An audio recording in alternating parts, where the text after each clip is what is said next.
Today in the applied science class we concentrate our interest on heat.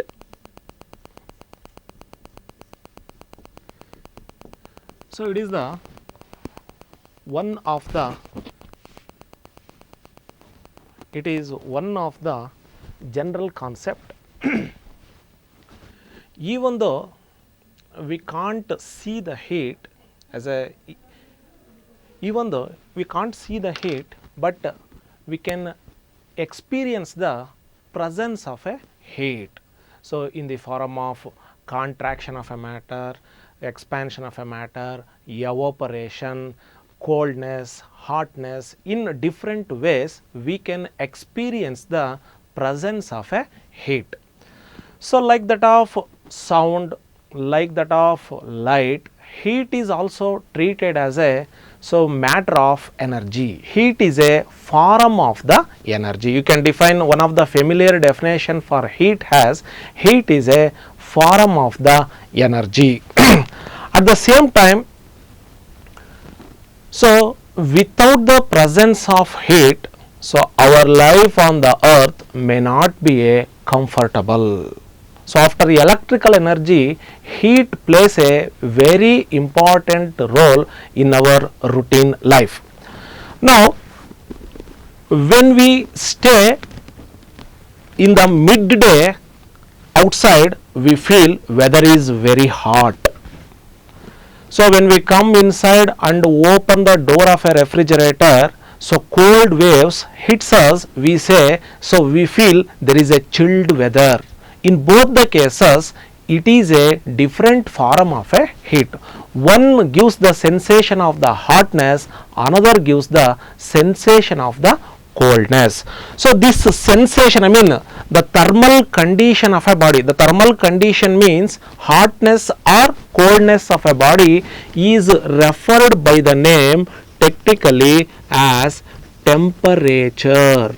So please note that temperature is just because of heat only. What I want to say is heat is a fact, temperature is a phenomena because of heat. So you can define temperature as a thermal condition of a body. That body may be a hot one or cold one. So that thermal temperature, the thermal condition of that body is technically called it as a temperature. So the familiar definition of temperature is the degree of hotness or coldness of a body is called as a temperature. Please note that temperature is a heat is a cause and temperature is a effect because of the heat. So you can say a few differences between heat and temperature, because in the examination once it has been asked, write any two differences between heat and temperature. So first of all, both the definitions itself the difference. So heat, it is a form of energy. Temperature is the degree of hotness or coldness of a body, or temperature gives the thermal condition of a body. So heat one more point about the heat, heat is a cause, temperature is the effect. So heat is also measurable, temperature is also measurable. So from the kinetic theory of gases, it will be proved that so the amount of heat or quantity of heat is due to sum of all the energies of the molecules. Sum of all the energies means kinetic energy and potential energy. But the temperature, the effect of it, that is temperature, is due to only the average kinetic energy of the molecules. So in this way you can differentiate temperature and heat.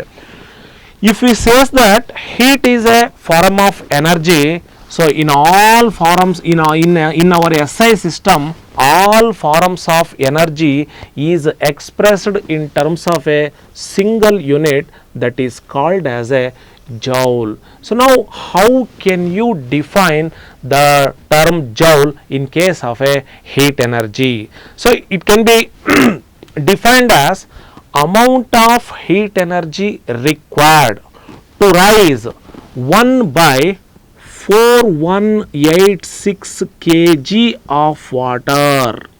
I repeat, amount of heat energy required to rise 1 by 4186 kg of water through 1 degree Kelvin. What amount of heat energy so we spent for this process, you can call it as a 1 joule. I repeat, joule is a unit of heat, so in SI system, and it can be defined as amount of heat energy required to rise 1 by 4186 kg of water through 1 degree Kelvin. So this is the definition of unit of heat in SI system.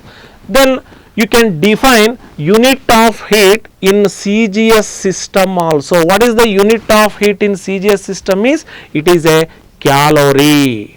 So now how can you define the calorie? Means the amount of heat energy required to rise 1 gram of water through 1 degree centigrade. I repeat, amount of heat energy what we spent to heat 1 gram of water to rise its temperature by 1 degree centigrade, we call it as a calorie. So please note that joule and calorie are the two different units representing the same physical quantity heat. So if we connect the relation between joule and calorie, so if heat is expressed in terms of calorie, you can express it in terms of joules. If it is in terms of a joule, you can express it in terms of a calorie, like that. I mean, the relation between joule and calorie can be given as 1 calorie is found to be equal to 4.186 joule, and 1 kilocalorie you can write it as a 4186 joules. This is the relation between joule and calorie. Of course, both the unit representing the same physical quantity, that is a heat. Now I will give one small example to you. There are 10 students in a classroom. A teacher teaches some topic to all the students. So we know that the simultaneously for all the 10 students, one teacher at a time teaches. But the known fact is that so every student may not understand with a equal proportion. So what I want to say is, some students absorbs all the 100% of the lesson taught by a teacher. Some students absorbs only 50 to 60% of his lesson. Some students may not absorb. So why it is so? Even though one teacher, one time, one lesson at a time. So why it is so means that for that there are many reasons. So in general we can say that is depending upon the nature of the student. So because of the nature of the student, his understanding capacity so varies from one student to another students. So let us consider two different bodies. I will label those two bodies as A and B. So I will supply same amount of heat to both the bodies at the same time. So in the first body there is a more rise in temperature. In the second body there is a less rise in temperature.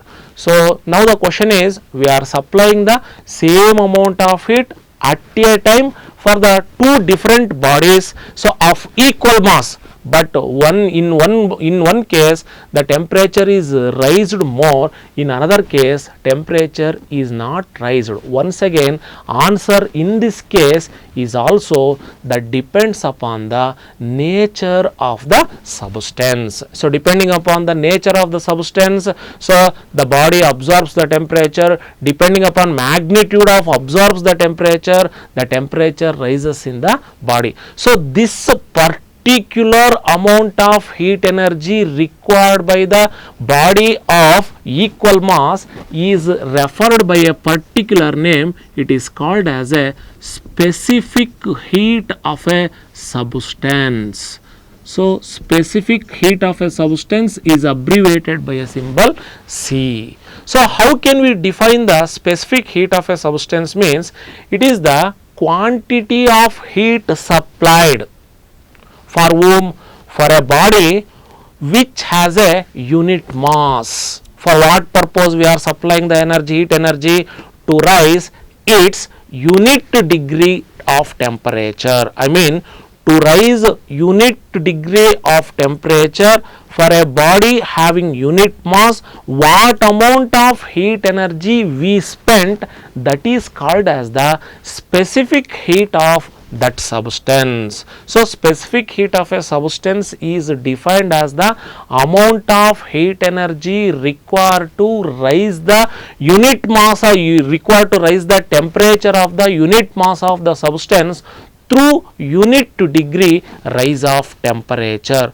In SI system, so we can define specific heat of a substance as amount of heat energy required to rise 1 kg of substance through 1 degree Kelvin. So, amount of heat energy required to rise 1 kg of a substance through 1 degree Kelvin is called as a specific heat. So, which is in terms of a SI system. Similarly, in case of a CGS system also you can define the specific heat. How? Means amount of heat energy required to rise 1 gram of water or 1 gram of substance through 1 degree centigrade. It is called as a specific heat in case of the CGS system. So, this is how we define the specific heat of a substance. One thing should be proven, that the amount of heat energy is always directly proportional to mass of the substance. More is the mass of the substance, more amount of heat energy we should supply. Less is the mass of the substance, so less amount of supplying the heat energy is sufficient to warm it. So, in general I will say, if Q is the amount of heat energy supplied to the system, definitely it is directly proportional to mass of the body.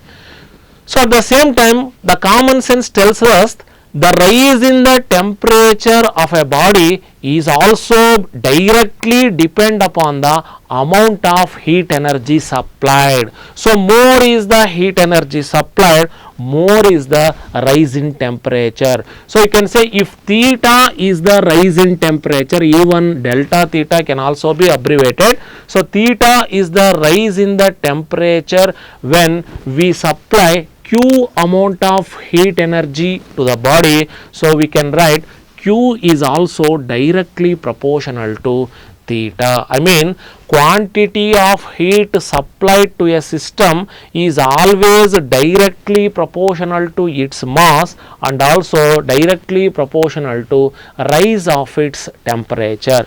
By combining these two equations, you can write Q is directly proportional to m into theta. Q is directly proportional to m into theta. Please note that where m is the mass of the body, theta is the rise in temperature, Q is the amount of heat energy supplied to the body. Now, with respect to the conventions we used in physics, remove the proportionality sign, put the equal sign. So, to balance it, put some proportionality constant. So, here it is C. What is C means? C is some proportionality constant which is particularly called as specific heat of that substance. So, you can rewrite this equation for the specific heat of a substance. To calculate the specific heat of any substance, you can take C is equal to Q divided by m into theta is the equation used to find the specific heat of any substance. Suppose we are taking a substance whose mass is unity. So, to this unit mass of the substance, we are supplying the Q amount of heat energy. By applying Q amount of heat energy for the substance whose mass is unity, the rise in temperature is also a unity. So, replace these two substitution in the original equation, you will get C is equal to Q divided by 1 into 1, that is C is equal to Q, or even C is equal to Q, or Q is equal to C. C is the specific heat of the substance, Q is the quantity of heat supplied. So, therefore, in this sense also you can define specific heat of any substance is equal to quantity of heat supplied to a body whose mass is 1, whose mass is unity, to rise its temperature through unit degree centigrade. So, specific heat of any substance is defined as the quantity of heat required to rise the temperature of unit mass of the substance through unit degree rise of temperature. So, the SI unit of specific heat of the substance is joule per kg degree Kelvin, or you can write joule into kg to the power of minus 1 degree Kelvin to the power of minus 1 is the SI unit of the specific heat of the substance. So, here from the examination point of view, you should remember what is the definition of the specific heat of the substance, what is the mathematical equation used to represent the specific heat of the substance, what is the SI unit of the specific heat of the substance. So, this is about brief information about the specific heat of a substance.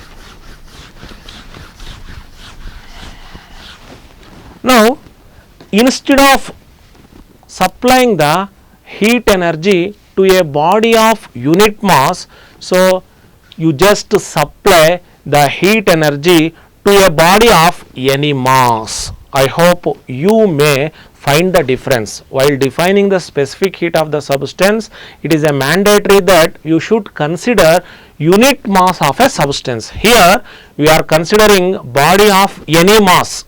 What we should do now here it is, we are supplying the heat energy to the body of any mass. What is the intention?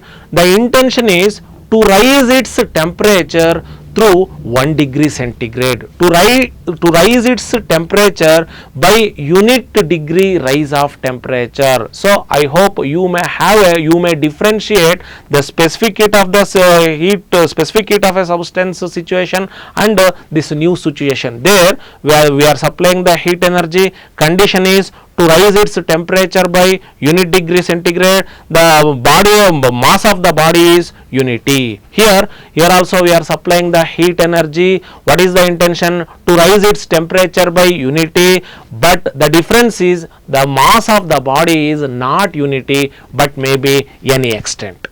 So, this condition gives a birth to definition of one more physical quantity that is called as a thermal capacity of a body. Thermal capacity of a body. How can we define the thermal capacity of a body? Means thermal capacity can be defined as the amount of heat energy supplied to a body of entire mass, supplied to the body of entire mass to rise its temperature by 1 degree centigrade, to rise the temperature by unit degree centigrade. So, we are supplying the heat energy for a body of any extent of mass. So, that heat energy required under this process is called as a thermal capacity of a body. Thermal capacity can be defined as the amount of heat energy required to raise the temperature of a body of any mass by 1 degree centigrade. So you just compare thermal capacity with the specific heat of a substance. In both the cases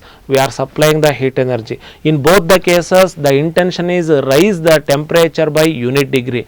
So I mean the major change is there, it is a body of unit mass, here the body of any mass. So you can connect the relation between thermal capacity and specific heat of a substance mathematical as mass into the specific heat of that substance. So that is the difference. In the specific heat mass should be unity, here mass may not be unity. So what is the SI unit of thermal capacity means joule per degree Kelvin, or so you can write joule into kg to the power of -1 is the SI unit of the thermal capacity. So this is the just basic definition of the thermal capacity. Now let us concentrate our interest on how the heat energy is transmitted from one region to another region. So the known fact is heat can be transmitted from one region to another region. So in the presence of a material medium, sometimes in some other times without having a material medium, so the heat energy is transmitted from one region to another region. Now so majorly basically the transmission of heat is taken place in three different modes. So one is the conduction, another one is the convection, one more is the radiation. So through these three modes of transfer, through these three modes heat can be transferred from one region to another region. Let us concentrate so one by one how heat can be transmitted from one region to another region through conduction. You can take an example of transfer of heat through solids. For example, if you hold a metal rod, so definitely the metal rod has two ends, one end of which is hold in your hand, so to its another end, so supply the heat energy. You can heat it by any sort of a flame. So after some time we are unable to hold the free end of the rod. Even though we are heating only other end of the rod, we are unable to hold the free end of the rod. I mean what it indicates means heat transfer from hotter region to colder region. Please note that always heat flows from so hot region to cold region. You can compare this situation with water flows from higher level to lower level, electric current flow from higher potential to lower potential, like that. So heat flows from hot region to cold region. How it flows? Even we are eating only at the other end of the rod, so the end which is there in your hand is heated up. Who heats this end means, so it is just movement of the heat energy from that region to this region. How this energy moves from that region to this region means, so you can take, so a rod is a matter, it is made up of many molecules, tiny particles called as molecules. For our convenience, let us consider your rod has been made by few molecules, labeled it as A, B, C, D, E, etc. A is one end, E is the other end. We are going to supply heat energy to the end A. When the molecule A receives the heat energy, it starts vibrating. So during the time of its vibration, it undergo collision with B. During the time of its collision, it transfers most of its energy to the B. So once B receives energy, it starts vibrating. So when it starts vibrating, it again undergoes collision with C. During the time of its collision, it transfers most of its energy to C. Then as C receives energy, it starts vibrating, undergo collision with neighborhood particle D, so transfers most of its energy. Then D starts vibrating. During the time of its vibration, it undergo collision with E, transfers most of its energy to E. This process goes on continuous. Here we are supplying the heat energy to A. The same heat energy, almost same heat energy is there at E, but A is there in its original place. This mode of transfer of heat, we referred it as a conduction. So what is the highlight of this mode means, here heat energy transfers from one end to another end without actual movement of the molecules. Suppose there are 5 desks are there in your classroom, so I will assign the student in the first bench, give this book to the student who is there in this last bench. So what he do means, he transfers the second bench, so second bench to third bench, finally it reaches the fifth bench of the classroom. So the work assigned to the student is staying in his first bench itself, but the book has been transferred to the fifth bench. In this way, heat energy is supplied here only, the molecule is there here only, but energy is transferred to the other end of the metal. So this mode of convention, we call it as a conduction. So how can we define the conduction means, this is the mode of transfer of heat where heat energy is transferred from one region to another region without actual movement of the molecules. The best example is, so in the kitchen, the utensils like that tea kettles and cooker handles are provided to cooker handles are made by wooden or ebonite, because when we use the bottom of the vessel, so we are unable to hold it if it is a metal only. So because of the phenomena of conduction, heat flows throughout the vessel. One more example is Davies safety lamp. Davies safety lamp is also a instrument which works on the principle of conduction, so which is used to find the poisonous gases which are released during the mines work. Davies safety lamp is also one of the instrument which works on the phenomena of the conduction. Even your thermo flask is also an example for the conduction, where it has the two vessels, outer vessel of the inner wall and inner vessel of the outer vessel, inner wall of the outer vessel is exhausted, so that heat should not be enter inside the content which is there inside the thermos flask. Thermos flask is also one of the example for the conduction. So the main important part of the conduction is transfer of heat takes place from one region to another region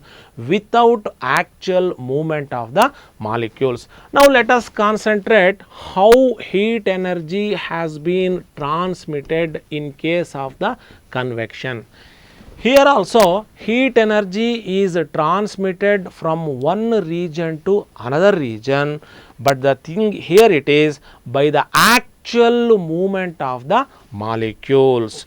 In case of fluids, heat energy transmitted so by means of convection. Please remember, so the conduction is a process of transmission of heat which takes place in case of solids.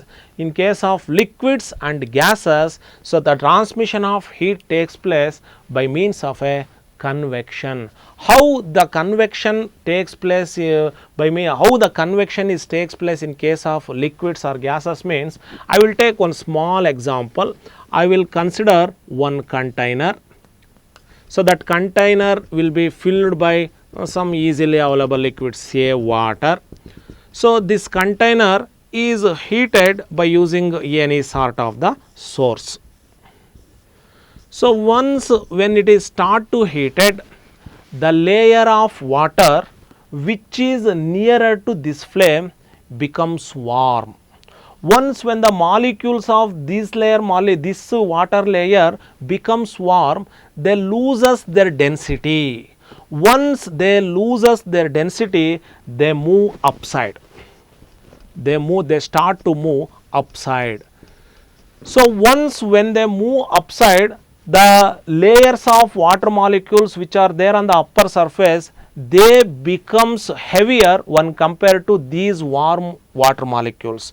Because they are heavier, they are coming to the lower surface. They are heated up. Once they are heated up, they loses their density and moves in the upward direction. In the water layer, the molecules of the water which are there in the upper surface, they are heavier when compared to these molecules. They are coming down, they are heated up, moves upward direction, the heavier molecules coming. This process goes on continuous till the uniform temperature reaches. So this is how heat flows from one region to another region. The lower level of the water molecules, once they become warm, they carries energy with them. By losing its density, moves to the upper surface. Heat energy from here has been transmitted to there by the actual movement of the water molecules. This is the difference. In case of the solids,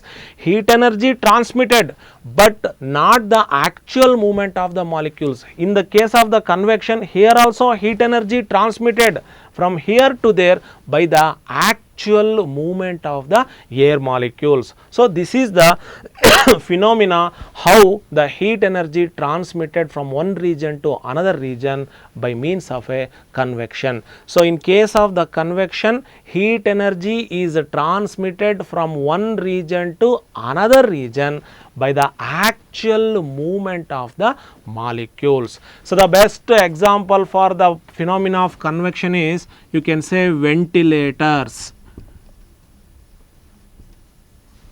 So ventilator is a good example, because in the room or houses, halls, anywhere, so always ventilators are there in the form of windows, doors, etc. You see, so what air we inhale is a cooler air. What air we exhale during the time of the respiration is warm when compared to the air which is inhaled. The warm air, once when we leave it, so it is the presence of the rich source of the carbon dioxide and water vapors. It moves upside because of its heavy density. By the presence of carbon dioxide and water vapors, it has a lower density. It moves upper side. The fresh air which comes inside, which is a rich source of oxygen, so which is inhaled by us, and the warm air which is a rich source of carbon dioxide, it is lighter than the fresh air, moves upside through the ventilator. This process goes on continuous and it is called as a ventilation. One more example is chimneys. So chimneys are constructed above the fireplace. So the place above the fire, the air molecules, once they heated up because of the presence of the air, they loses their density, they move upside. So from the outside the window of the chimney, the fresh air which is rich source of oxygen for the combustion of the fuel, which is a higher density, which comes inside. This process goes on continuous. So by the presence of chimneys, in case of chimneys, so the flow of air takes place by means of a convection. So you can observe this concept in case of the coastal regions only. Land and sea breeze. Land and sea breeze is also example for the phenomena of the convection. In case of the coastal regions, where the sea is there, during the daytime, temperature on the land surface is more. So when compared to the temperature near the seashore, So because of the high specific thermal capacity of the sea water, so sea water may not warm up much more when compared to the land surface. I mean, so air on the land surface during the daytime is hot when compared to the sea surface. So the hot air moves up because of its low density. The cool air breeze from the seashore move towards the land surface. This is called as a sea breeze. So during the daytime, temperature on the land surface is more when compared to the temperature on the sea surface. Hot air move to the upward and it is replaced by the air coming from the seashore, therefore it is called as a sea breeze. So this convention reverses during the night time, where during the night time immediately there is a rapid decrease in the temperature on the earth surface. Once again, because of its high depth, so the temperature on the seashore is almost same. Now the hot air on the seashore moves up and it is replaced by a cool air coming from the land surface. So this you can call it as a land breeze. Even sea breeze and land breeze both are so taken as a example for the convection. So this is the brief information about so the convection. So one of the mode of the flow of heat. The highlight of here it is the transmission of heat takes place by the actual movement of the molecules. Now what is radiation?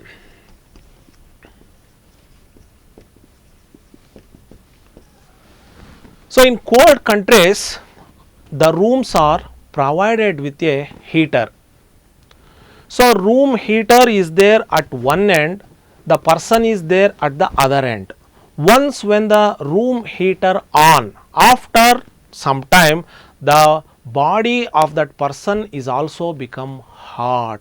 So without any intervening medium, I mean intervening medium means the source of producing heat, the surface which receives the heat, in between these two there is no any medium, but heat is transmitted from one region to another region. So one more best example is sun is much more far away from us. From his we are receiving the heat energy. From sun to the earth surface there is no any connecting media. So this mode of transmission of heat, so from one region to another region without heating the intervening medium, the phenomena of transmission of heat from one region to another region without heating the intervening medium, it is called as a radiation. So it is also one of the mode of the transmission of heat. So when the heat energy which is falls on the surface, some of which it is absorbed, some of which it is transmitted and some of which it is reflected. So the magnitude of the absorption, magnitude of the reflection, magnitude of the transmission may be vary from one material to another material. That depends on the nature of the substance. I mean whenever heat energy falls on the surface, some of which it is transmitted, some of which it is reflected, some of which it is absorbed. So that is depending upon the nature of the substance. So here we are going to study one small definition that is called as a black body. Again black means a color. So you can say a substance which absorbs the entire heat radiations falls on it, incident on it, it is called as a black body. So if a body absorbs all the entire heat radiations falls on it is referred as a black body. The radiations emitted by the black body is called as a black body radiations. So these radiations which are falling on the black body, so they are traveling along the straight line, so they may cause interference, diffraction, polarization, so they may even observe reflection and refraction. Their velocity is equivalent to velocity of light, that is 3 into 10 to power 8 meter per second. Even they travel through the vacuum. These are all the few properties of the heat radiations. They travel along the straight line, they can travel even through vacuum. Their velocity is 3 into 8 10 to the power of 8 meter per second, which is equivalent to velocity of light. So they can show the phenomena of reflection, refraction, interference, diffraction, polarization, etc. Now the thing is, so what is the speciality is there in the black body? Means the speciality is it absorbs all the heat radiations falls on it. Now what is the absorptive power?